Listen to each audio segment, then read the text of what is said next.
Imagine finishing a true crime documentary with your friends and the conversation turns weird. One friend insists the killer was a psychopath. Another says, no, a sociopath. Suddenly, all eyes are on you. Why? Because you are the expert. If you have ever wondered, what is the real difference between a psychopath and a sociopath, today's video is for you. We are diving deep into the minds of these fascinating and often terrifying personalities. Stick around, because by the end, you might never look at a crime story the same way again. Welcome back to the channel. I am Chad, and here we talk about mental health, self-improvement, medical insights, and the journey to overall wellness. Every week, we break down research-backed topics in ways you can actually use in real life. If that sounds like your kind of content, make sure to hit like and stick around until the end, because you won't want to miss the jaw-dropping differences between psychopaths and sociopaths. So, let us start with psychopaths. According to the Oxford Learner's Dictionary, a psychopath is someone with a serious personality disorder. They do not care about other people's feelings, rarely feel remorse, and sometimes even enjoy cruelty. Clinically, both terms often fall under the umbrella of antisocial personality disorder, or ASPD. While the terms are used interchangeably in movies, experts see them as distinct patterns of behavior rooted in different causes. You have probably heard the saying, psychopaths are born, not made. And it is kind of true. Research shows that their biology plays a massive role from the moment they enter the world. Research shows that their amygdala, the part of the brain that reacts to fear or danger, is often underactive. That means watching something violent might not disturb them at all. Sometimes they even laugh. Their brains are wired differently. The prefrontal cortex, temporal cortex, and limbic structures all function at a lower level. This can even affect things like their sense of smell. In fact, recent studies have found that individuals with psychopathic traits have a striatum that is about 10% larger than average. This area is the brain's reward center, leading to a constant craving for stimulation. They also show significantly less gray matter in regions associated with empathy and moral reasoning. It is as if the biological brakes for bad behavior simply were not installed correctly. To diagnose this, clinicians use the Hare psychopathy checklist. It scores individuals on 20 traits. A score of 30 or higher usually indicates a clinical diagnosis. It is the gold standard for identifying the predator among us. The checklist looks for more than just violence. It looks for a lack of remorse, a parasitic lifestyle, and the ability to charm others into doing exactly what the psychopath wants. It is a terrifyingly accurate tool. Ever wondered how you might spot a young psychopath? Children who grow up callous, unemotional, and aggressive, the ones bullying others without guilt, might be on that path. They often struggle to form real friendships and do not react to social rewards, like a smile or a thank you, the way most of us do. Their emotional world is just different. Psychopaths are masters of manipulation. They can create superficial bonds and use people without a hint of remorse. The reason? It is all about the dopamine in their system. Their brains overproduce this reward chemical, making the act of influencing or controlling others intensely satisfying. To them, people are not friends. They are tools to get what they want. When it comes to crime, they are strategic planners, thinking several steps ahead. They rarely act on impulse. They wait for the perfect moment to strike, which makes them incredibly difficult to catch. Career-wise, psychopaths often thrive in high-power positions, CEOs, lawyers, even doctors. They are charming, capable, and able to mimic emotions convincingly to climb the ladder. They can give 100% effort because they focus entirely on rewards, not potential risks. While others hesitate out of fear or ethics, the psychopath sees only the finish line. Take Ted Bundy, for example.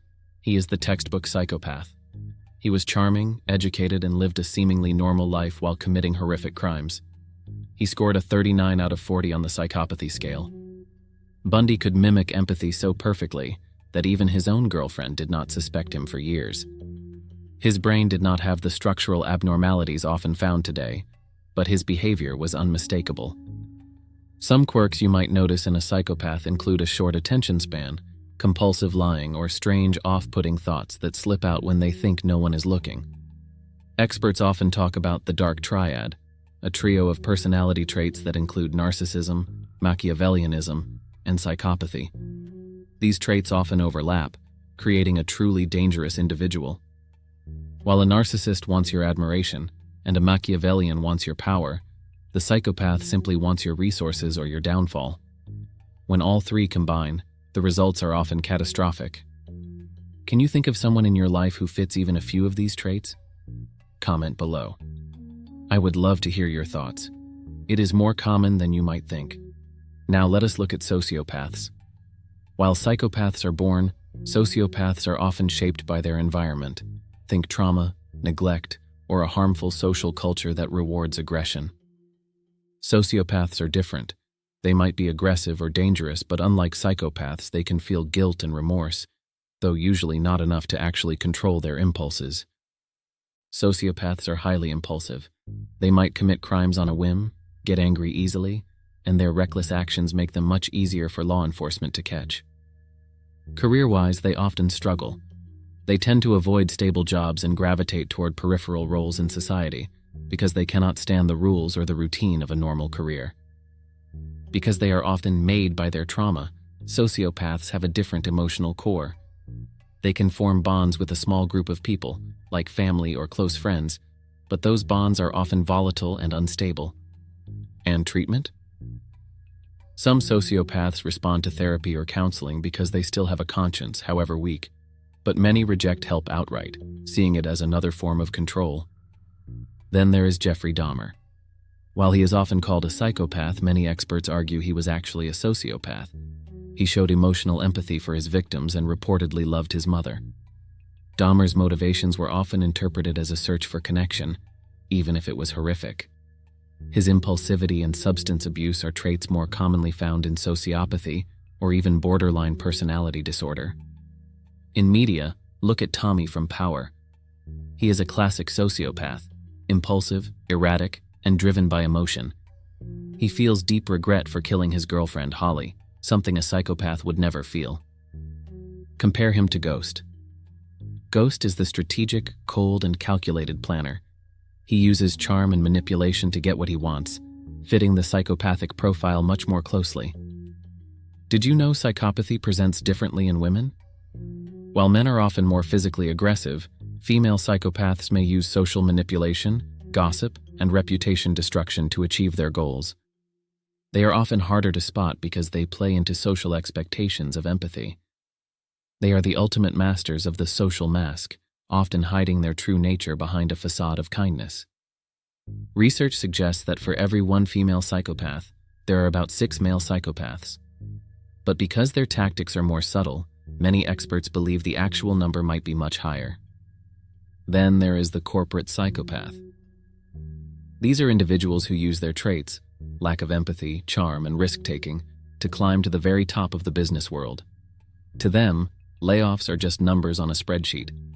They are often celebrated for their bold leadership and ruthless efficiency, but behind the scenes, they leave a trail of broken careers and traumatized employees. They are predators in suits. Some researchers argue that our modern society actually rewards these traits. The focus on short-term gains and hyper-competition is the perfect environment for a high-functioning psychopath to thrive. One of the biggest questions is, can they change? For true psychopaths, the answer is often no. Their brain structure is simply too different. Therapy can sometimes even make them better at manipulation. However, for children showing early signs, intervention can work. Teaching pro-social behaviors and emotional regulation early on can help steer them toward a more stable, non-predatory life. Sociopaths have a better chance at recovery. Because their condition is rooted in trauma, intensive therapy and a stable environment can help them develop a stronger conscience and better impulse control. As our understanding of brain chemistry grows, we are finding new ways to identify these traits even earlier. fMRI scans and genetic testing are opening new doors in the field of forensic psychology. This raises huge ethical questions. If we can see a criminal brain before a crime is committed, what do we do? Do we treat them? Do we watch them? The line between safety and freedom is thinning. So, what really separates them? Psychopaths plan, manipulate, and mimic. Sociopaths act on impulse, struggle with stability, and may feel some guilt. Both are dangerous, but for different reasons. Ultimately, the difference lies in the why. For one, it is a biological blueprint they never asked for. For the other, it is a response to a world that was often cold and cruel. Both remind us how fragile the human mind is. So, what blew your mind today? Was it the way psychopaths plan every detail of a crime? Or the sociopath's impulsive, unpredictable nature? Share your thoughts in the comments below. I would love to know your perspective. If you found this video eye-opening, give it a thumbs up, subscribe for more deep dives into the human mind, and check out our other videos. I will see you in the next video. Stay healthy and stay aware.